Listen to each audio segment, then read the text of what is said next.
This is the BEnergyAware Podcast.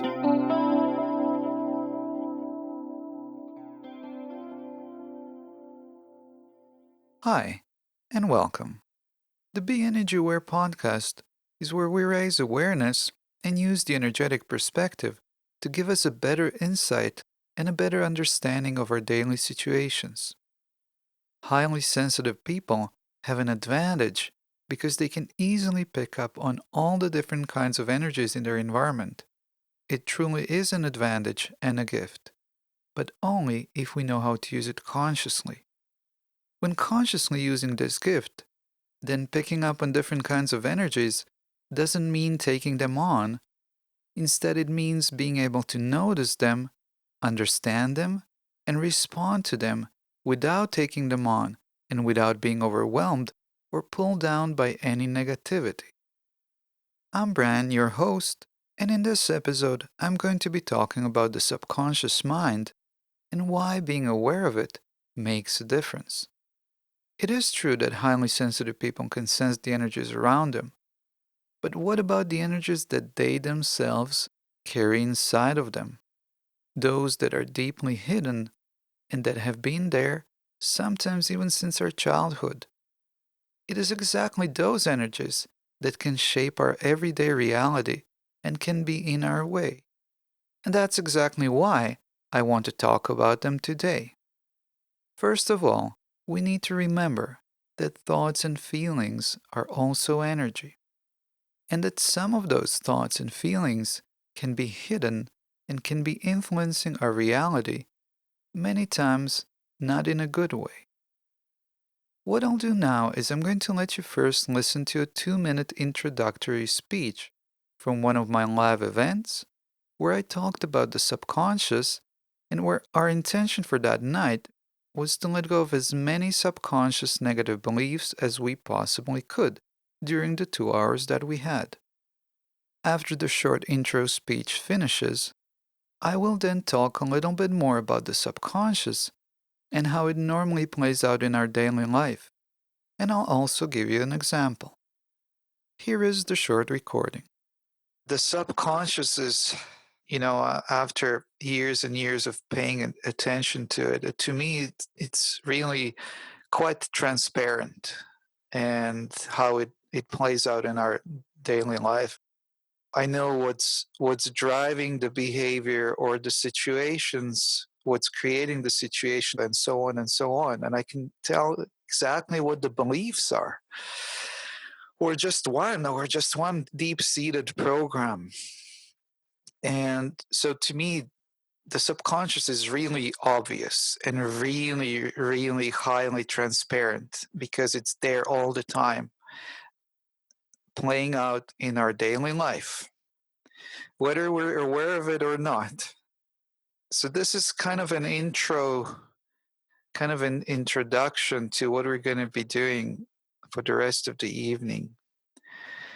So I think let's just think about one unpleasant situation that recently happened and to share that with us, and maybe we can shed a little bit more light on what was really going on and how that was connected to the subconscious. I think this would be a good thing to do right now. So I'll give you a minute or two to think about it. And doesn't have to be the most unpleasant. It doesn't have to be the most extreme situation. It can be but maybe something that bothered you and maybe you didn't think about it too much at the time, but maybe you just remembered it right now. Whatever comes first, any kind of recent situation that you had. So I'll give you a minute or two to think about it. Feel free to drink water as you think about it, because now we're amping up the energy for tonight. Things are going to be stirring up and coming to the surface. So think of a situation that you've recently had when something unpleasant happened to you. Whatever comes first, any example will do.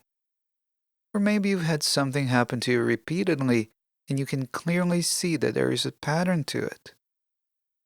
Sometimes the subconscious shows itself as conscious negative thinking, which then creates and attracts exactly the situations that we don't want to attract, but that we've been thinking intensely and repeatedly about, and so it comes about.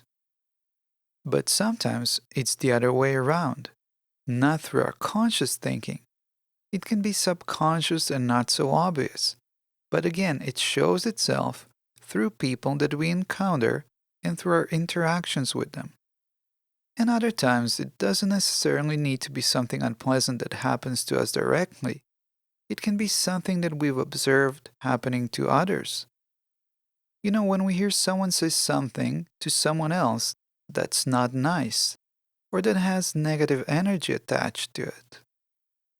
In general, how to best catch the subconscious is by first of all paying attention to what's being said.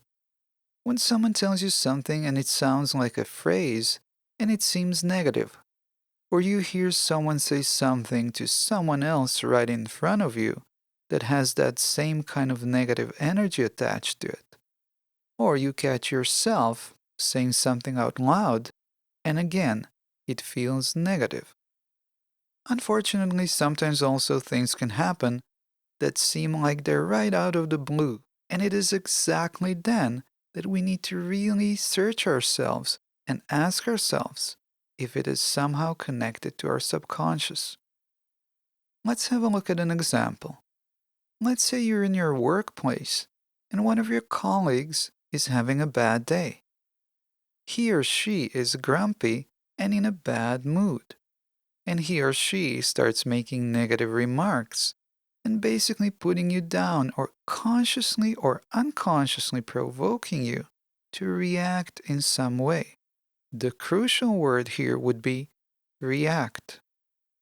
As soon as anything they say or do makes you react, it's best to pay close attention to what they said or what they did, or most likely, best to pay attention to both. Whatever happened that you've reacted to might mean that there are subconscious beliefs present in your energy field that have attracted this to happen. Let's look at it from a positive perspective. Now you know and understand at least partly why this could be happening, which increases your chances of successfully dealing with it. In this example that we've mentioned, the subconscious beliefs could be, whenever I'm having a good day, something happens to ruin it. Or, whenever I'm feeling happy, something happens to spoil my mood. And if your colleague at work says something specific, like for example, I can never count on anyone's help, I always need to do everything by myself, then chances are that you have that same subconscious belief yourself. They have it for sure, but it is also possible that you have it as well. If we are able to remove the subconscious beliefs that have attracted this to happen, then it is more likely that a situation like this will not happen again, or that it will not trigger us in case it does happen again. Paying close attention to the situations in our everyday life can tell us many things. Those situations can happen anywhere, anytime, not just in our workplace.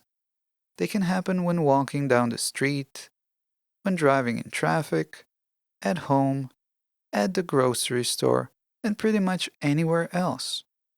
If we start noticing or experiencing anything that we don't like, best to take a good look at ourselves and search for answers why this happened to us.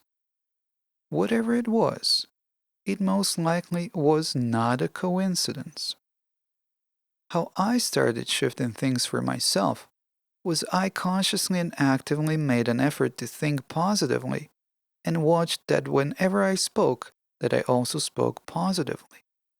That was a really good start that brought quite a few shifts for the better in different areas of my life. I believe that if we get into a habit of thinking and speaking positively, that it can to some extent reprogram our subconscious as well. But that was not good enough for me. So later, I also learned how to directly access and reprogram the subconscious. If you're interested to learn more about the subconscious and how to directly access and reprogram it, you can sign up for my online course where I give the tools that I use to reprogram my subconscious and change my reality for the better. You can find the link on my website at BEnergyAware.com/courses. And right now, when signing up, you also get exclusive access to live Q&A calls with me. That's all for this episode. Please subscribe and share this with your friends and with others that you feel might benefit from tuning in. Thanks for listening, and talk to you next time.